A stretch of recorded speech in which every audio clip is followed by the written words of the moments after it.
Hello everybody, welcome to the video, and today I'll be giving my review on Ball, or you guys may know her as the Raiden Shogun from Genshin Impact, and there's gonna be a lot of talk about this character. She's pretty hype, but this is just my review on it. I've created a rating system which rates her based on her looks, lore, playstyle, and meta. These are just the traits that I look for in my Genshin Impact characters, and you can see that I've arranged them in order of most essential to almost non-essential. So like, without further ado, let's just jump right into it. Now when I talk about looks, I also mean like the aesthetic and like the vibe that her entire image portrays, and so we're just gonna look into that a little bit. So over here I have the Raiden Shogun's gacha art, and whew, not much I can say about it. It pretty much speaks for itself. Like, just look at this entire composition. There's just so much to see in this gacha art. And like, the gacha art is pretty loaded. Like, there's a lot of things going on. But at the same time, it doesn't feel like it's a lot because all of it is different and distinct aspects. For example, we have the Raiden Shogun in all her beauty. And then we have an abstract of Inazuma City, and then on top we have a very symmetrical and very alluring eye, I guess. Although from what I gather from the information that MiHoYo has given, this is like a plane of Euthymia, which is like a glimpse into the Raiden Shogun's vision of eternity, and like, just really cool that they added it in.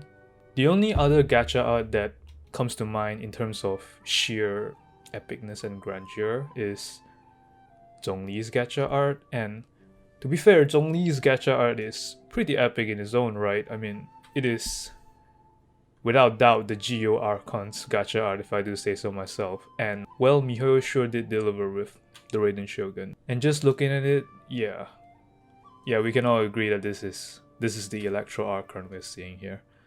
I also like to point out her outfit. Now, I'm no fashion master, I don't know like the terms and stuff, but immediately I can see from what she's wearing like some sort of Japanese traditional women's outfit, of course.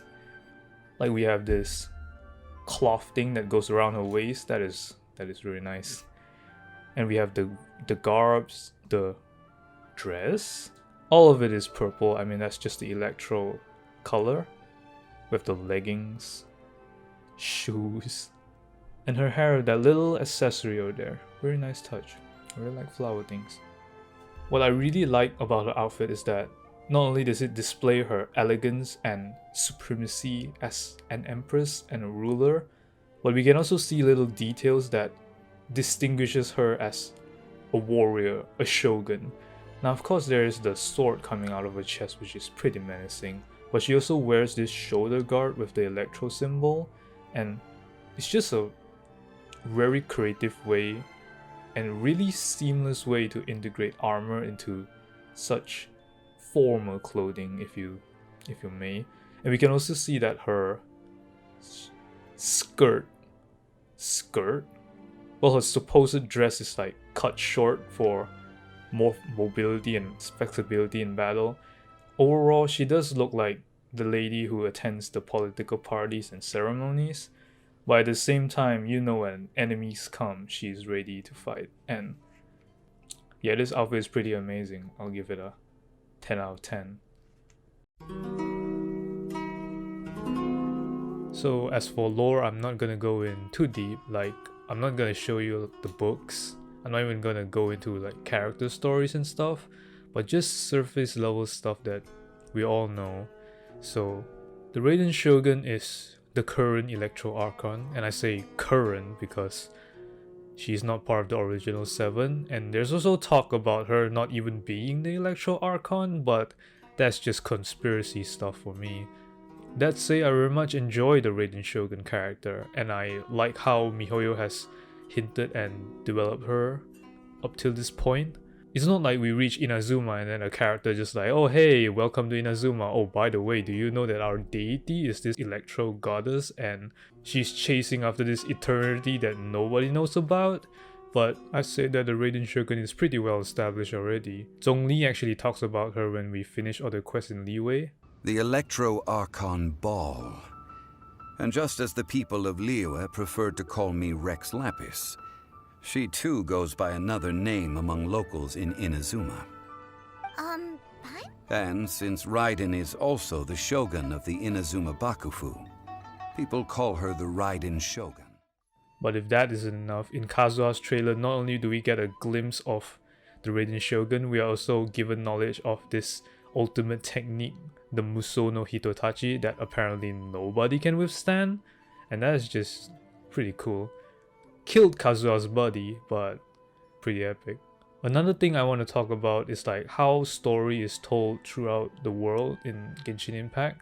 For example, the lightning storm that surrounds the entire islands when you try to get in Inazuma illegally. Yeah, apparently the Electro Archon can just will it to be. Also in the version 2.1 update stream, we are introduced to this seemingly normal gorge, but then it turns out it was created when the Raiden Shogun unleashed her Muso no Hitotachi on a serpent, killing it instantly, and now that serpent is like some sort of tourist attraction apparently. So yeah, I love it when a developer hints and develops their character using like lores and teasers.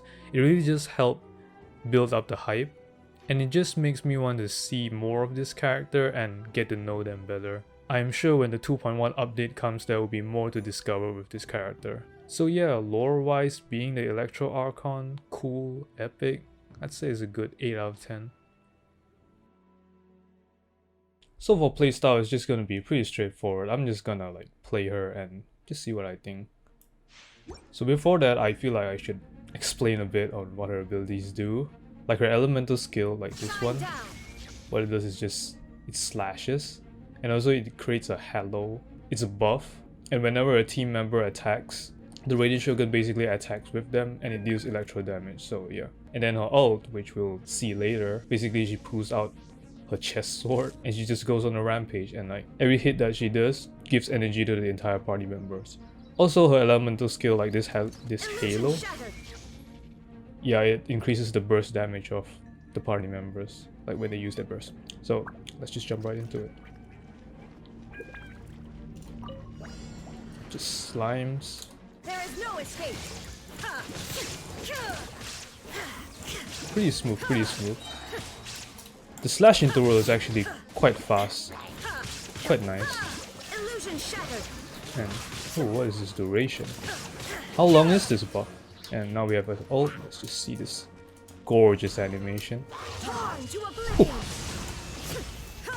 Yeah, this is a big damage.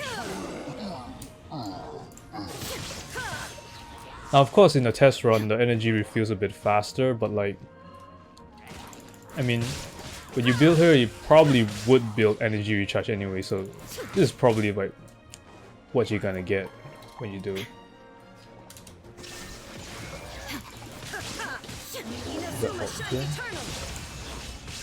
Cool. I mean, just look at these visuals. Is that like cutting through void? That's pretty epic.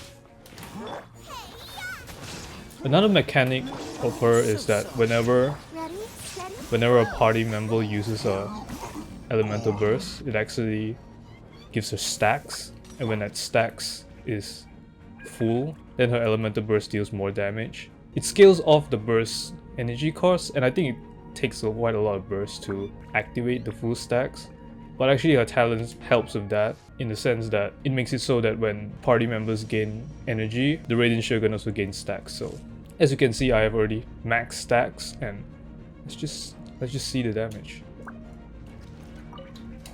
So just slimes. 38,000. Yeah, that's a pretty big damage.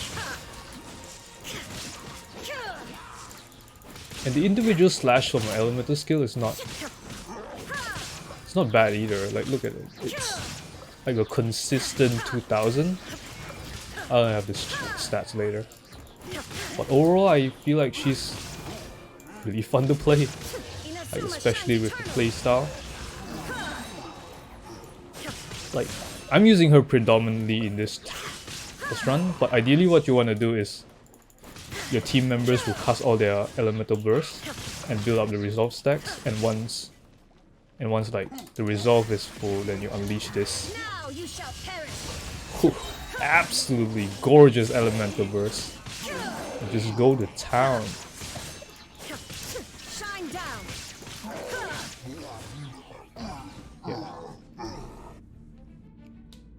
Quite the showstopper if I do say so myself. Overall from this test run, I feel like she's pretty fun to play. Pretty interesting concept as well, like supporting for elemental burst. I don't think we have seen anything like it. Yeah, playstyle wise I think it's a 9 out of 10. Now there's a lot of other creators who put a lot of effort into comparing damage numbers, exploring team comps, builds, etc. But personally the meta just doesn't really mean a lot to me, but the Spiral Abyss does give Primo Gems and I'm all about getting some Primo Gems. Anyway, what I'll be evaluating in terms of meta in this video is more like whether the Raiden Shogun would be a good addition to my Spiral Abyss teams, or like also if she opens up any opportunities for new Spiral Abyss teams, so like we'll just look into that. So as for my current Spiral Abyss team, I will have it displayed on the screen. It's not much, but it helps me clear floor 12 even though it's only 6 stars. As for how the Raiden Shogun can enhance my current Spiral Abyss teams, I don't think she has a place in my Hu Tao team, but as for my Keqing team, well, let's just say that very soon it will be a ball team. Like my Keqing is just not built that great yet, and she's basically just an ult bot, like she just uses ult and we just switch out. I mean she attacks sometimes, but... So yeah, I can replace Keqing with Ball, but I can also replace Ganyu with Balls for the Electro Resonance, but then I will also have to switch my Jean for Barbara, cause if not then there will be no elemental reactions, which is important for the Electro Resonance. Then again, there is a new exciting 4-star character that also comes with the Raiden Shogun banner, and that is Kujo Sara. And well, what can I say, they are just made for each other, like their kit complement each other, and I will probably just build a new team with the Raiden Shogun and Sara, and also maybe slap in a Sucrose or Kazuha, and put in a Barbara for the Electro Charge. Oh hey, even Sangonomiya Kokomi, but like, that's just for the future. So yeah, for meta, I think the Raiden Shogun is a fantastic addition to my current roster. Like not only does she has the potential to improve my current Spiral Abyss teams, she also opens up like new opportunities for even more interesting teams. So yeah, 9 out of 10. Okay, so now we have all the scores. Let us just calculate its final score. I'm gonna use this equation that I have in the screen. It is just some Chinese secondary school stuff, and I'll spare you the math, and the final score is 9.1 out of 10, and that's a pretty good score. Yeah, she looks fantastic and has good lore behind her. Also, her playstyle is really unique and interesting, unlike anything we have seen before. Plus, in terms of meta, for me, she also brings a lot to the table and introduces a lot of interesting opportunities. So yeah, I'll definitely be pulling for Ball. Can let me know if you're pulling for Ball, and that's the end of the video.